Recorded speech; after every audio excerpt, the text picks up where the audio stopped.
Oke, jadi sebelum menggunakan Accurate POS di transaksi kasir atau transaksi penjualan, maka kita harus melakukan setting pengaturan Accurate POS untuk cabang Jakarta dan juga cabang Surabaya. Jadi caranya kita masuk di Accurate Online. Nah, di sini ada Accurate POS. Jadi kita setting dulu ini ya. Setting untuk pengaturan Accurate POS. Nah, yang pertama cabang Jakarta, karena kalau kita lihat di sini kan belum ada ya. Berarti cabang Jakarta dulu. Nah, jadi untuk settingnya kita akan mulai dari atas sampai dengan ke bawah ya. Nah, ini akun pembayaran berarti Kasket Resto Jakarta. Kemudian pembulatannya ke atas ratusan ya. Nah, sesuai dengan profile. Nah, jadi coba saya cari pembulatan. Ada tidak nih? Nah, ini dia. Jadi pembulatan naik ke atas mendekati pecahan 100. Nah, berarti di sini akun pembulatannya adalah pembulatan kas kasir. Nah, pencatatan selisih juga kita buat pembulatan kas kasir ya. Nah, dan transaksinya itu belum termasuk pajak. Nah, berbeda kalau dengan retail. Kalau di retail pasti ini kita centang. Karena harga barang di retail misalnya di minimarket, supermarket itu sudah termasuk pajak. Kalau di resto biasanya belum. Nah, kategori barang yang dijual itu kita pilih sebagian kategori. Nah, Anda perhatikan menu yang di samping di sini. Kalau saya ubah semua kategori maka berkurang ya. Tapi kalau saya pilih sebagian kategori maka ada penambahan menu 1. Nah, pencatatan Accurate Online apakah mau gabung per kasir per hari ya, berarti ini akan digabung. Satu hari itu berarti dianggap satu stroke atau satu nomor. Nah, ini ada plus minusnya. Jadi kalau penjualan per transaksi, nah akan masuk detail per stroke-nya. Jadi saya lebih suka sih yang ini untuk trackingnya lebih bagus. Kalau ini trackingnya lebih susah, ya, karena digabung. Oke. Nah, jadi selanjutnya kita pilih berarti service charge persentase yaitu 5% ya. Dan untuk service charge barangnya adalah service charge di Jakarta. Dan gudang pengecekan stok juga gudang di Jakarta. Nah, kategori harga, kategori untuk setiap pelanggan baru yang terdapat pada Accurate POS. Jadi, kita kan menggunakan kategori member dengan online ya. Nah, berarti umum, member, dan online. Begitu diskon juga ya, kita masukin seperti ini. Nah, setelah itu di sini untuk pembatasan stok ya, beri peringatan. Nah, ini paling ideal. Jadi beri peringatan. Dan untuk check out pesanan prioritasnya open bill dulu. Kalau di retail, minimarket, supermarket prioritasnya langsung bayar, tapi kalau di resto biasanya open bill dulu. Nah, untuk departemen kita tidak isi karena tidak menggunakan departemen. Kemudian kita lanjut ya. Nah, sekarang kita akan tambahkan. Nah, tambahkan karyawan misalnya Inem. Inem ini untuk kasir ya. Jadi dia sebagai kasir. Nah, jadi apa saja yang dia bisa. Jadi dia tidak bisa merubah harga. Dia hanya bisa melihat stok barang. Dia tidak bisa melihat riwayat transaksi. Tidak bisa melihat laporan ya, seperti itu. Nah, ini bisa diubah ya. Nah, kemudian Angalai ini untuk kasir, supervisor. Nah, supervisor bisa semuanya ya aksesnya. Kemudian yang waitress atau frontliner misalnya si Kisrun. Nah, seperti itu. Oke, kita buat Kisrun sebagai frontliner dan kita jadikan dia sebagai tenaga penjual ya, seperti itu. Berarti frontliner bisa daftarkan pelanggan, melihat stok barang, hanya itu saja ya. Dapat memilih tanpa pelanggan. Nah, kita klik lanjut. Nah, sebenarnya kita bisa ubah. Jadi klik di sini ditambah peran. Nah, di bagian daftar ini, nah silakan Anda bisa merubah hak kasirnya. Jadi misalnya kasir bisa merubah harga ya. Atau paling tidak kasir bisa akses riwayat transaksi. Nah, untuk retur pesanan kasir bisa ya, mengakses laporan mungkin kasir bisa. Tetapi untuk cabut perangkat terhubung kasir tidak boleh.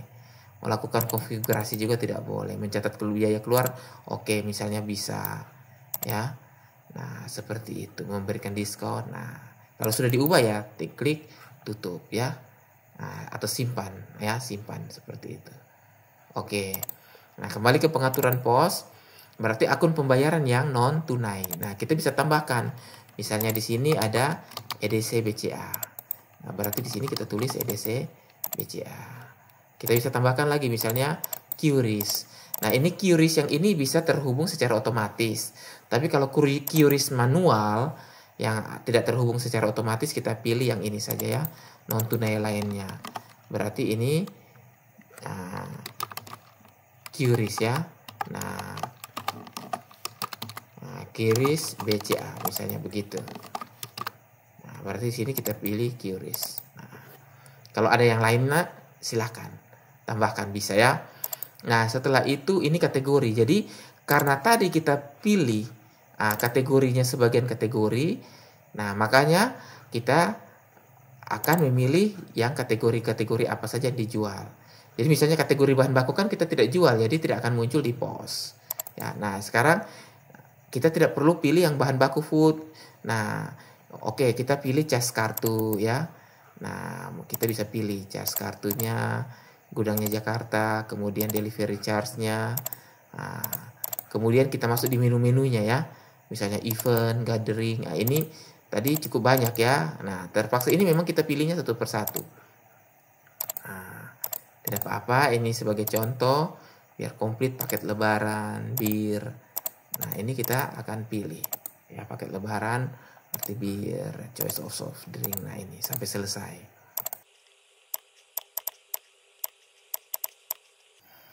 Nah, ini yang beverage punya ya.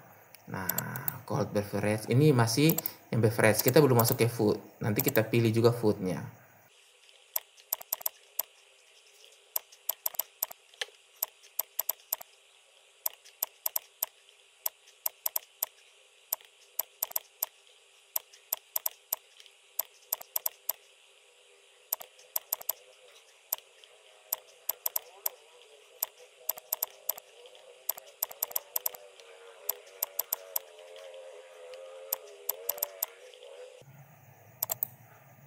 Nah, sekarang kita masuk ke foodnya ya.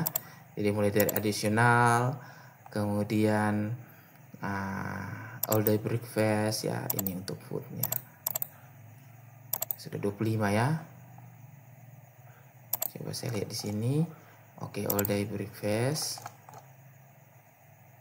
Nah, all day brunch menu.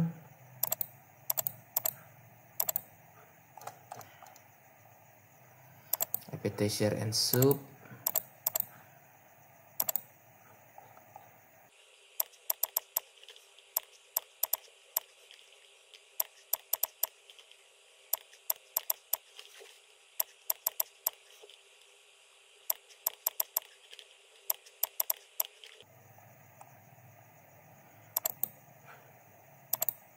Oke, jadi sudah selesai yang untuk food. Nah, sudah sampai di tin kulit pisah. Oke, service charge tidak perlu, supplies tidak perlu, umum juga tidak perlu ya. Nah, seperti itu. Oke, kita lanjut. Nah, ini file logonya. Nah, file logonya saya ambil di sini. Nah, di logo. Nah, misalnya header, nama outlet ya. Misalnya suka-suka resto.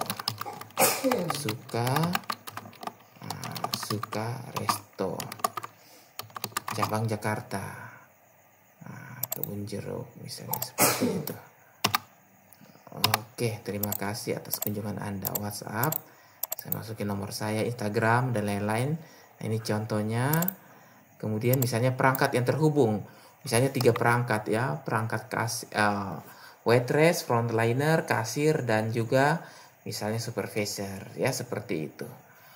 Oke, nah ini penomoran kita bisa buat misalnya risetnya setiap bulan. Nah, kita buat misalnya saya buat dulu di sini teks pemisah ya. Suka-suka resto. Nah, garis miring misalnya hari, kemudian teks pemisah bulan, kemudian teks pemisah lagi misalnya tahun singkat, teks pemisah lagi teks pemisahnya pakai strip ya. Misalnya pakai strip, baru nomornya. Nah, seperti itu. Ini hasilnya. Oke. Nah, tapi di sini oke, ini ya, seperti ini hasilnya. Oke, sekarang terakhir kita klik simpan sebagai draft, ubah harga jual, diskon. Nah, ini kita buat seperti ini ya. Untuk tipe penjualan nanti baru saya jelaskan. Nah, oke, jadi untuk sementara sudah jadi ya. Nah, sudah jadi seperti ini. Nah, oke, ini seharusnya kita tambah Jakarta, misalnya SSRJ ya. Nah, berarti kalau kita mau ubah, kita harus hapus semua ini dulu. Ya, hapus semua.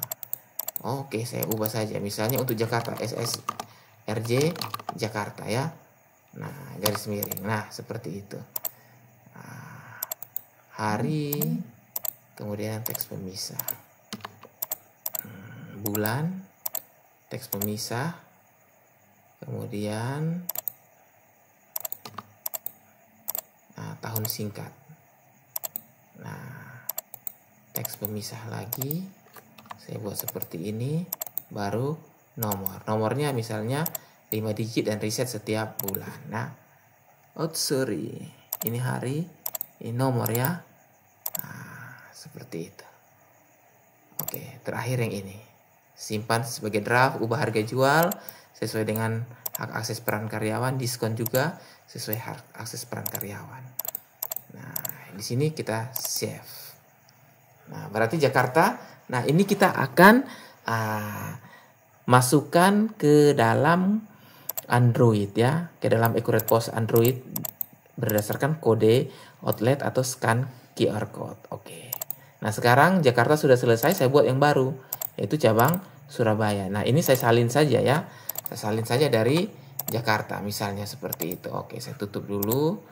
Nah, coba saya untuk Surabaya saya salin dari Jakarta. Ini sepertinya ada bug atau apa sehingga tidak kelihatannya tersembunyi. Atau coba saya refresh saja dulu. Nah, di sini saya coba perkecil. Nah, kemudian pengaturan posnya. Yang untuk Surabaya saya salin dari cabang Jakarta. Ya. Nah, dia akan salin semua. Nah, kita akan ganti di sini ya. Kita ganti ya Kas Resto cabang Surabaya. Nah, seperti itu. Yang lain sudah tidak perlu. Nah, gudangnya di sini adalah gudang, berarti kita buat gudang Surabaya. Nah, supaya muncul gudang Surabaya persediaan, kita masuk di persediaan gudang. Nah, di sini kan sudah ada gudang Jakarta ya. Nah, kita buat yang baru, berarti GD gudang Surabaya. Nah, seperti itu. Nah, jadi sekarang ada 2 gudang di sini. Nah, setelah itu kita masukkan gudang Surabaya ke sini. Nah, ya sama. Yang lain sama settingnya. Nah, untuk karyawan, berarti kita pilih. Misalnya Kaslan sebagai kasir. Nah, kemudian supervisornya Ngajiman. Nah, begitu. Supervisornya Ngajiman. Oke. Nah, di sini sama, non tunainya kita menggunakan EDC yang sama atau mau gunakan EDC yang berbeda, QRIS yang berbeda di Surabaya silahkan diubah. Nah, ini gudang Jakarta semua kita akan ubah menjadi gudang Surabaya ya, akan kita ubah semua. Nah, berarti di sini cabangnya Surabaya. Nah, kita pilih file logonya, tetap file logo yang ini. Ya, kita mau ubah yang lain-lain silahkan, misalnya ini Jalan Pahlawan. Nomor 001 misalnya. Nomor 001. Oke. Nah, ini bisa kita bedakan berapa perangkat. Nah, kemudian penomorannya. Nah, jadi penomoran ini berarti saya buat yang seperti tadi ya. Teks pemisah Suka-Suka Resto Surabaya. Garis miring.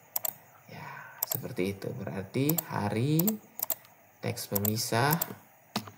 Nah, kita masuk di bulan. Nah, teks pemisah lagi. Lalu kita masuk di tahun singkat. Nah, teks pemisah lagi pakai strip. Kemudian dengan nomor. Nah, seperti itu. Baru ini sama.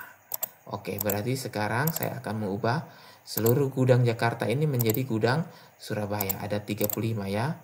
Nah, ini biasanya lebih cepat.